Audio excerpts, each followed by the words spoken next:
열왕기하 14장 23절부터 29절까지 말씀으로 죄인도 돌보시는 하나님 제목으로 오늘 하나님 말씀을 함께 나누겠습니다. 여러분 권선징악 이 사자성어를 잘 아시죠? 우리가 모두 이 사자성어의 뜻을 압니다. 선한 것을 권하고 악한 것은 응징한다 라는 뜻입니다. 우리가 선한 것을 권하고 악한 것을 응징하는 것은 당연합니다. 성경에서도 하나님께서 출애굽한 이스라엘 자손에게 요구한 것이 있는데 백성 가운데 죄를 제거하라 라는 것이었습니다. 출애굽한 이스라엘 자손은 하나님의 거룩하신 것 같이 거룩함을 지켜야 됩니다. 거룩한 백성으로 부름받았기 때문입니다. 가증하고 망령된 그 일을 하는 그 세상과는 구별되어야 됩니다. 그것을 위해서 하나님은 이스라엘 가운데 가증하고 망령된 일을 하는 자를 죽여서 이스라엘 가운데 죄를 제거하라 라고 명령하셨습니다. 그래서 그런 말씀만 보면 그 이스라엘 백성 가운데 죄 지은 자, 그래서 그들을 돌로 쳐서 죽이라 라는 그런 말씀만 보면 죄인을 불쌍히 여기거나 할 필요가 없어 보입니다. 죄인은 우리 죄를 제거하기 위해서 그 죄인을 정죄하고 그 죄인을 죽이는 것이 마땅한 것처럼 보이죠.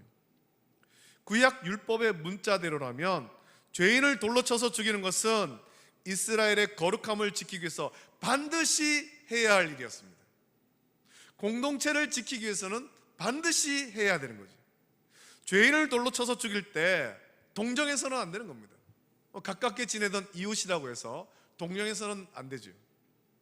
자, 이렇게만 한다면 하나님이 사랑이다라는 요한 1서의 말씀을 우리가 어떻게 이해할 수 있겠습니까? 우리 하나님이 사랑이라고 했는데 그 죄인, 가깝게 지내던 이웃이었는데 그 사람이 이웃이 죄를 지었습니다. 그럼 우리 다 가시다가 돌을 들고 쳐서 그를 죽여야 되는 거죠. 구약의 율법대로라면.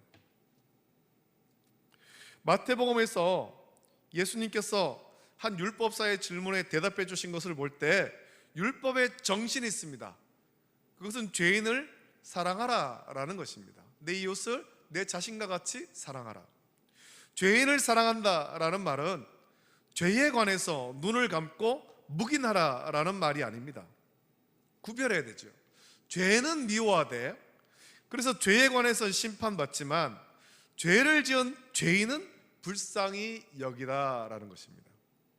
죄를 지었으니 돌에 맞아 죽어야 한다 라고 정죄할 것이 아니라 연약해서 원수 마귀의 미혹을 받아 죄를 지은 그 죄인은 불쌍히 여기라는 것입니다.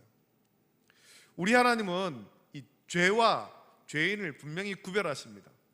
죄는 심판하지만 죄인은 불쌍히 여기고 죄인 구원하기를 우리 하나님은 기뻐하시는 거예요. 그래서 누가복음 15장 7절 보면 내가 너희에게 이르노니 이와 같이 죄인 한 사람이 회개하면 하늘에서는 회개할 것 없는 의인 99으로 말미암아 기뻐하는 것보다 더하리라 라고 예수님께서 말씀하셨습니다. 이것이 죄인을 불쌍히 여기고 죄인이 구원받기를 원하는 우리 하나님의 마음인 것입니다. 그래서 우리 하나님은 사랑이시죠.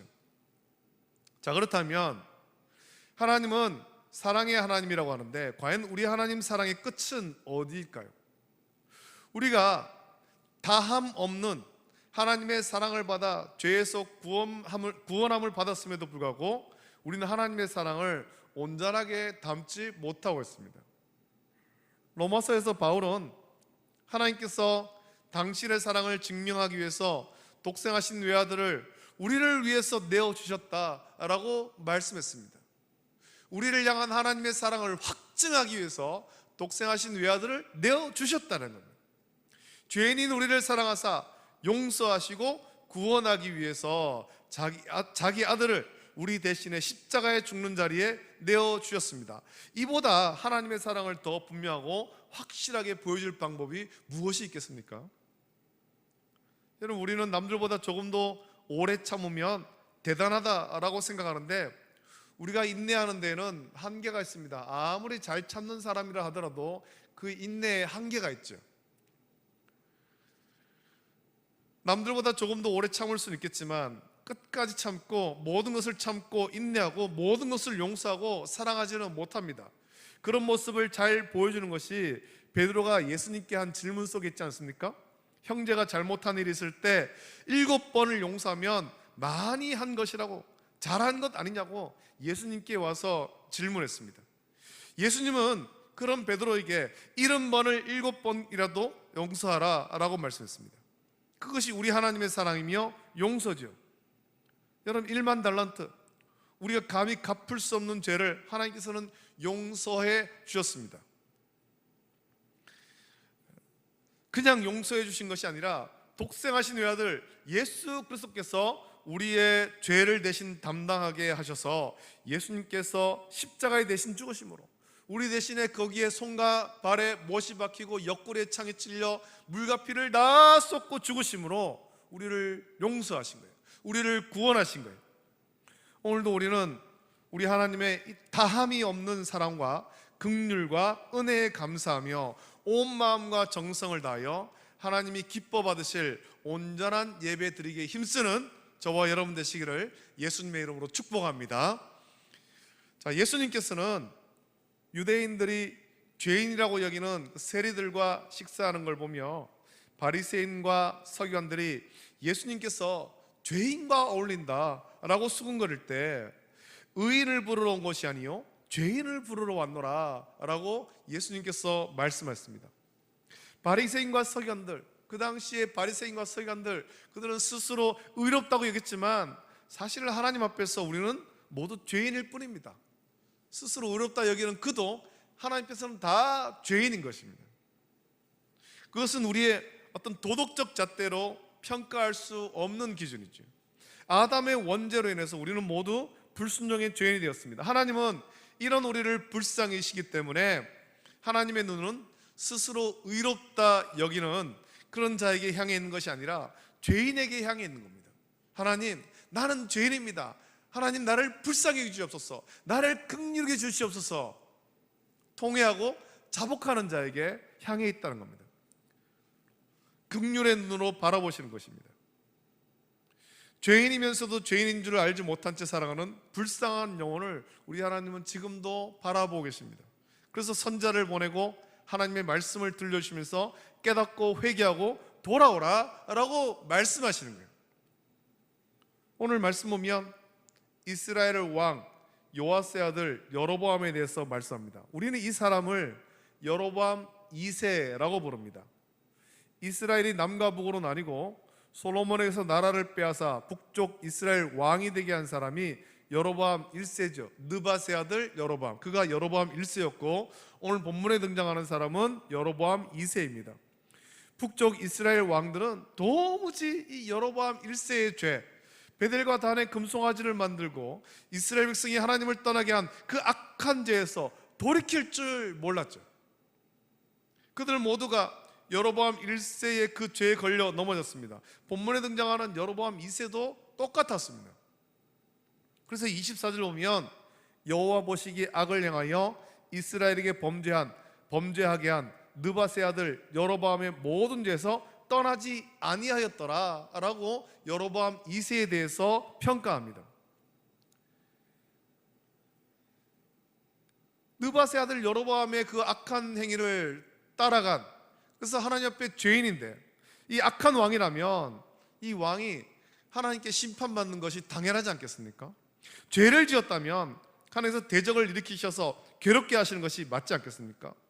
그런데 여로보암 2세 때 있었던 일에 대해서 25절 보면 이스라엘의 하나님 여호와께서 그의 종 가드 헤벨 아미떼의 아들 선지자 요나를 통하여 하신 말씀과 같이 여로보암이 이스라엘 영토를 회복하되 하맛 어귀에서부터 아라바 바다까지 하였다라고 말씀하면서 여로보암 2세 때 오히려 잃어버린 영토를 회복했다라고 말씀하는 겁니다. 잃어버린 영토, 다른 나라에게 빼앗겼던 그 영토를 다시 되찾은 거예요. 과거에 빼앗기고 잃어버린 영토를 회복했다라는 것은 나라가 강해졌다, 그런 의미 아니겠습니까? 분명히 24절에서 여호와 보시기에 악을 행하였다라고, 느밧의 아들 여로보암의 죄에서 떠나지 않았다고 말씀하는데, 이렇게 죄를 지었다면 하나님께 심판받아 대적에게 고통을 당해야 하는데 왜 나라는 강해지고 잃어버렸던 영토까지 되찾을 수 있었겠습니까? 그 이유를 26절 27절에서 이렇게 말합니다. 이는 여호와께서 이스라엘의 고난이 심하여 매인자도 없고 노인자도 없고 이스라엘을 도울 자도 없음을 보셨고, 여호와께서 또 이스라엘의 이름을 천하에서 없이 하겠다고도 아니하였으므로 요아스의 아들 여로보암의 손으로 구원하심이었더라 라고 말씀합니다. 여로보암이 아주 대단해가지고 그가 그 나라를 강하게 하고 잃어버린 영토를 회복한 건 아닙니다. 하나님께서 이스라엘을 불쌍히 여겼고 또 이 여로보암을 불쌍히 여긴 거예요. 그가 비록 하나님께서 불순종한 죄인이지만, 느바세 아들 여로보암의 길로 행한 악한 왕이지만, 그래도 하나님은 그를 불쌍히 여겼다는 겁니다. 이스라엘을 불쌍히 여겼다는 것입니다. 여로보암 2세는 분명 여호와 보시기에 악한 왕이었습니다. 도무지 죄에서 떠나지 않았던 악한 왕이었습니다. 그리고 본문에는 기록되지 않았지만 그 죄의 결과 하나님께서는 아수르를 강하게 하시고 이스라엘을 괴롭게 했습니다.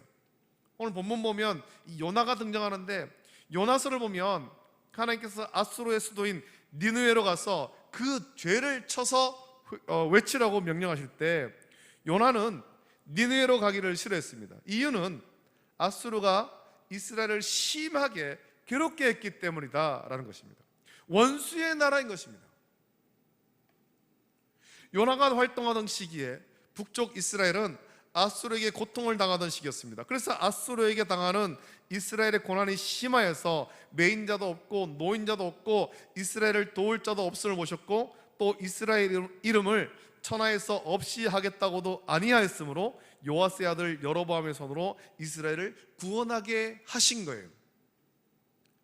여로보암 2세가 뛰어난 왕이고 그가 아주 잘해서 그가 하나님께 사랑받을 만한 어떤 이유가 있기 때문이 아니라 오직 이스라엘을 향한 하나님의 사랑, 긍휼, 은혜와 용서로 인해서 나라가 회복된 것입니다.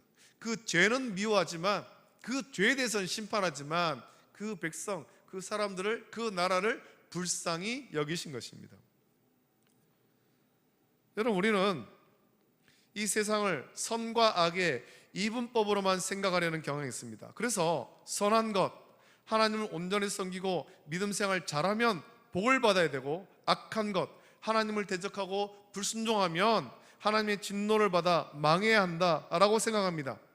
그러나 실제로 우리의 삶을 보면 온전한 믿음 생활하여도 고통당하는 사람이 있는가 하면 믿음도 없고 우상 섬기며 온갖 죄를 지으며 살아도 평안하게 잘 사는 사람이 있습니다.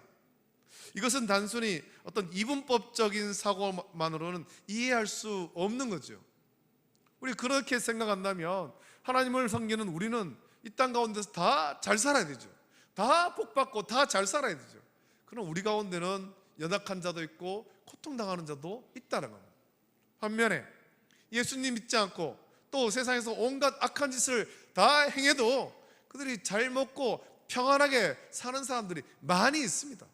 부유하게 사는 사람들이 많이 있다라는 겁니다.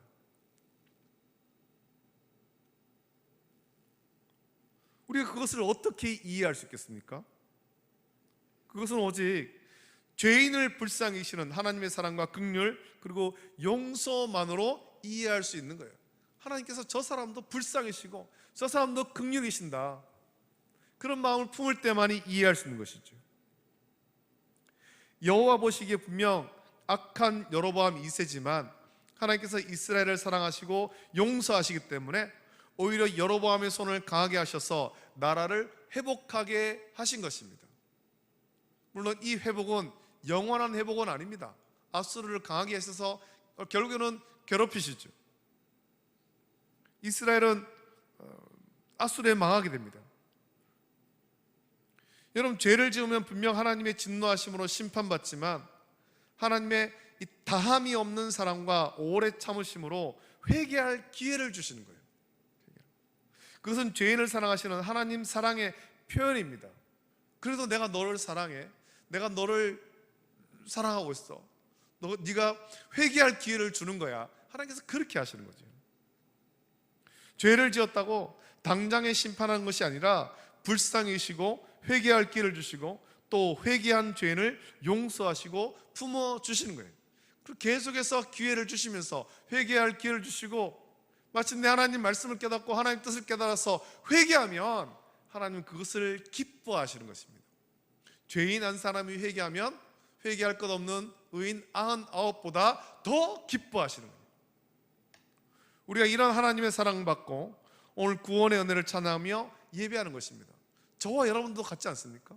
저와 여러분들도 우리가 구원받을 만한 어떤 의도 없고 어떤 자격도 없지만 하나님의 긍휼과 하나님의 은혜로 우리가 다 구원받았고 그 은혜로 말미암아 오늘 이 시간에도 주님 앞에 나와서 예배하는 것입니다. 이것이 하나님의 긍휼이고 하나님의 오래 참으심이고 하나님의 은혜인 것입니다. 오늘도 우리는 우리를 사랑하신 하나님 찬양하길 원합니다. 우리를 사랑하사 용서하신 하나님, 다함 없는 사랑과 긍휼로 우리를 돌보시고 회개하고 돌아오기를 기다리시는 하나님, 잃어버린 한 영혼을 불쌍히시며 끝까지 달려가 찾으시는 하나님의 사랑과 긍휼을 찬양하고 온전한 감사의 고백으로 하나님께 예배하는 저와 여러분 되시기를 예수님의 이름으로 축복합니다.